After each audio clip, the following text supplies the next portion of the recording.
Let me tell you a story.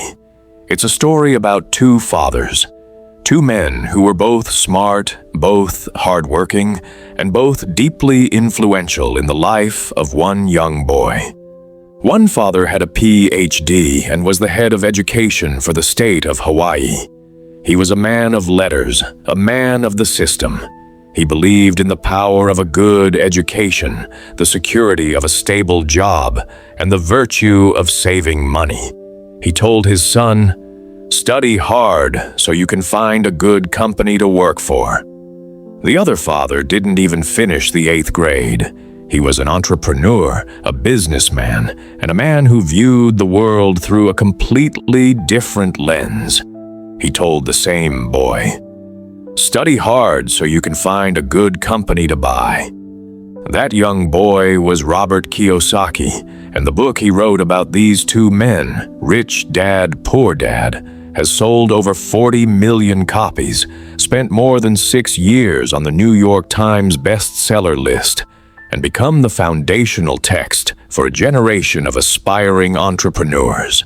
It is the undisputed champion of financial literacy, and its message is more urgent today than ever before. Robert Kiyosaki's own story is fascinating. He was born in Hawaii, a 4th-generation Japanese American. After graduating from college, he joined the Marine Corps and served as an officer and helicopter gunship pilot in the Vietnam War. After the war, he entered the business world, and that's where the lessons from his two fathers began to clash. His biological father, the poor dad, was a highly educated academic. He worked hard his entire life, but struggled financially. He was trapped in the system. The father of his best friend, the rich dad, was a savvy entrepreneur and investor. He understood money in a way that the poor dad never did. And it was this comparison that opened Kiyosaki's eyes to a fundamental truth. It's not how much money you make, it's how much money you keep. A person can be highly educated, professionally successful, and financially illiterate all at the same time. This brings us to the first and most critical lesson of the book: the difference between an asset and a liability. Kiyosaki defines these terms in a way that is simple, elegant, and utterly devastating to the middle-class mindset. An asset is something that puts money in your pocket. A liability is something that takes money out of your pocket. The poor and the middle class, Kiyosaki argues, spend their lives acquiring liabilities that they think are assets. For example, your house. In traditional accounting, your house is an asset. But in Kiyosaki's world, if your house is draining your bank account every month with a mortgage, taxes, and maintenance, it's a liability. It's not putting money in your pocket, it's taking money out. The rich, on the other hand, focus on building their asset column.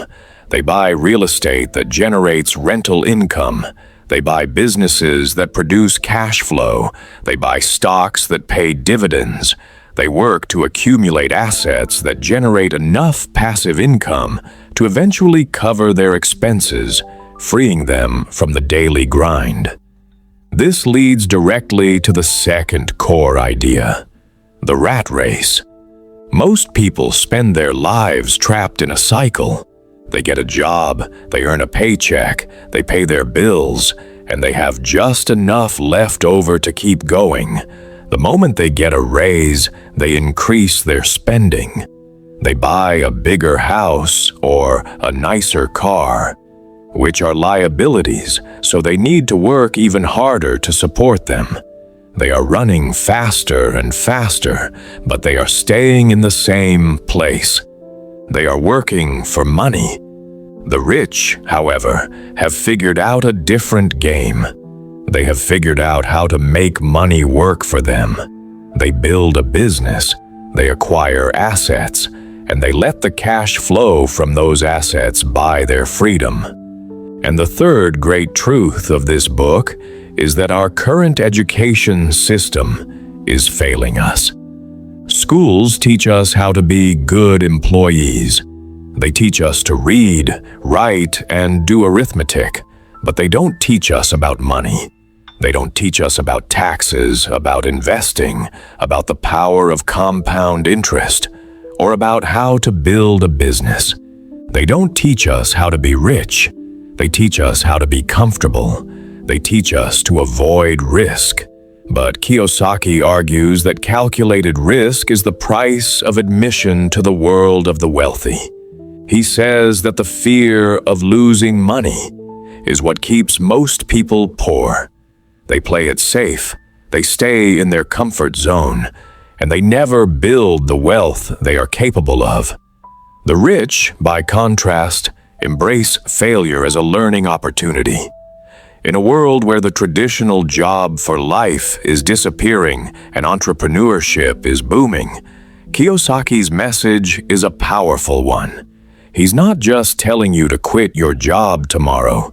He's telling you to change your mindset. He's telling you to start thinking like an owner, not like an employee. He's telling you that financial freedom is possible for anyone willing to learn the rules of the game. You don't need to be a genius. You don't need to have a huge inheritance. You just need to understand the difference between assets and liabilities. And you need to have the courage to start building your asset column. That is the legacy of Rich Dad, Poor Dad. It is a wake-up call. It is a slap in the face of conventional wisdom. It is a book that has inspired millions to rethink everything they were taught about money and success. And it is a book that can change your life if you let it. The question is, what are you waiting for? The rich aren't waiting for permission. They are taking action. It's time for you to do the same.